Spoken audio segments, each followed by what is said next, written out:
All right, everybody, welcome to the acquisition process. At this point, you learn how to find the deals, analyze them, and even line up your financing. Now it's time to talk about one of the most important and sometimes most intimidating parts of the process, and that's actually buying the property. In this module, I'm going to break down how to make strong offers and negotiate with sellers, the key parts of a purchase agreement and common contingencies, how earnest money, escrow, and title work behind the scenes, and finally, what happens when you close the deal. By the end of this little video, you'll know exactly what to expect from the moment you decide to make an offer to the day you get the keys. Let's start at the beginning, making an offer. If you've ever done it before, this is where most new investors freeze up. But the truth is, you'll never get a deal if you don't make offers. Every flip starts with a written offer. It's your foot in the door to start negotiations and control the property. So, how we make a strong offer? Basically, your offer needs to be based on facts, not feelings. That means your ARV, the repair estimate, and your maximum allowable offer should guide your number, not what you hope the seller will take. The 70% rule is a good guideline. Buy at 70% of the ARV minus repairs. That gives you some room for profit, closing costs, and surprises. For example, if the ARV is $300,000 and repairs are $50,000, $300,000 times 70% equals $210,000. Then subtract your repair costs of $50,000. That gives you your max allowable offer of $160,000.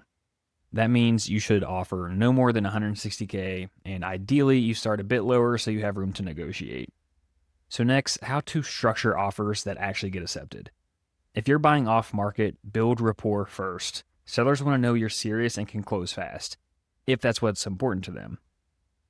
Here are a few tips that help your offer stand out. Keep your contract simple, fewer contingencies, faster close. Offer a reasonable earnest money deposit. More on that soon.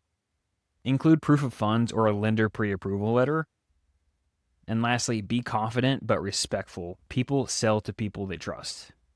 So negotiating is not about winning or losing. It's about creating a deal that works for both sides. Pro tip, silence is powerful. When you make an offer, pause. Let them respond. Don't negotiate against yourself.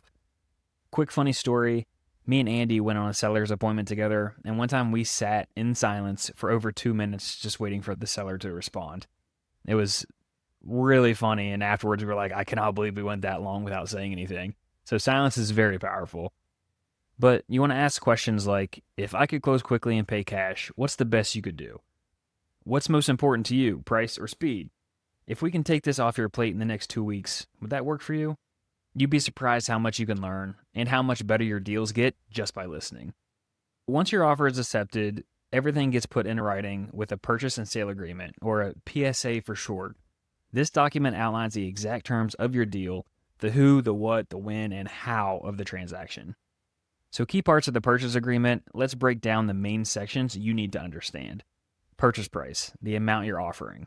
The EMD, the earnest money deposit, a small deposit showing you're serious. The contingencies are conditions that must be met before the sale closes. The closing date, when ownership officially transfers. The property condition, whether you're buying as is or expecting repairs. The title and escrow instructions, who handles the paperwork and funds. Make sure you're using the correct form for your estate, typically provided by your agent or a title company. Some common contingencies that you should know, and just very high level, a contingency gives you a way out of the contract if certain conditions are not met. So the most common ones for flippers are an inspection contingency. It lets you back out or renegotiate if major repairs are discovered. There's also a financing contingency, which protects you if your loan doesn't get approved. There is an appraisal contingency that ensures the property's value meets the amount on the contract and matches the purchase price. There's also a clear title contingency that the seller must deliver a property that is free of liens or ownership disputes.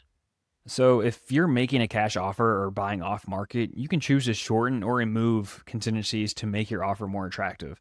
But be cautious. Generally, whenever we put an offer in, it depends if we're trying to wholesale it or if we're going to be buying it.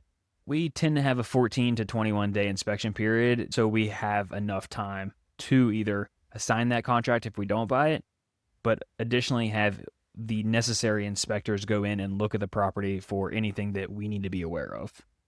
So this next section, let's talk about the EMD, the escrow, and the title process.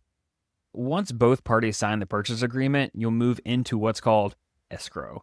This is the period between acceptance and closing, where all the behind the scenes work happens to make sure the deal is legal, funded, and ready to transfer ownership.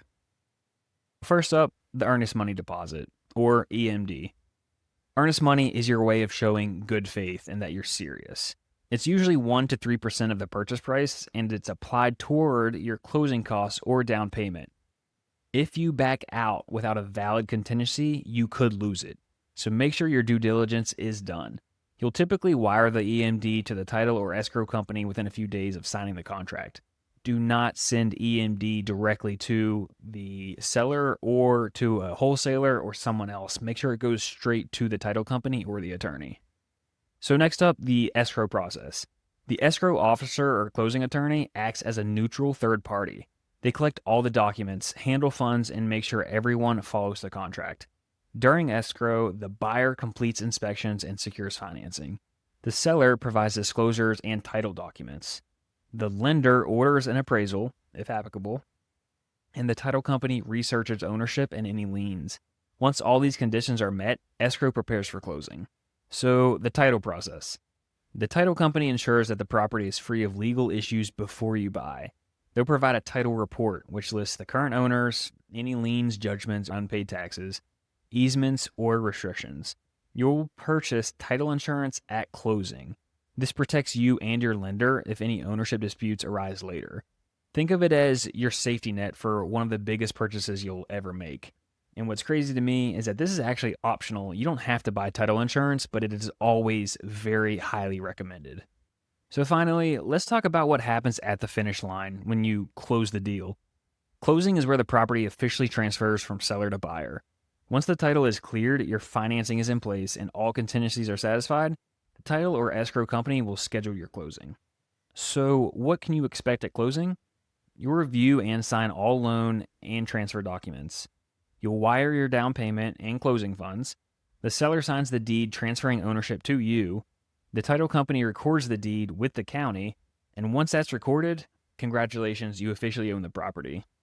So, a quick breakdown of closing costs. Expect your closing costs to be around 2 to 5% of the purchase price. These include title insurance, escrow fees, recording fees, lender fees, and prorated property taxes. Always budget for these when analyzing deals.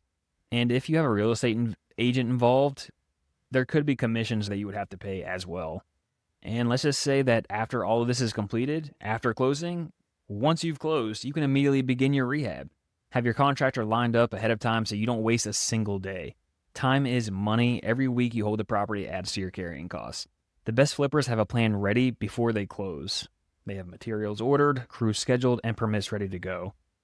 We've even been creative before and actually have negotiated with the seller to get in there before we actually close. So let's recap the full acquisition process from making offers all the way to getting the keys. You make smart offers based on data and negotiations, not emotions. Your purchase agreement protects you with key contingencies. The escrow and title process ensures a clean, legal transfer. And closing is where your deal officially becomes your property.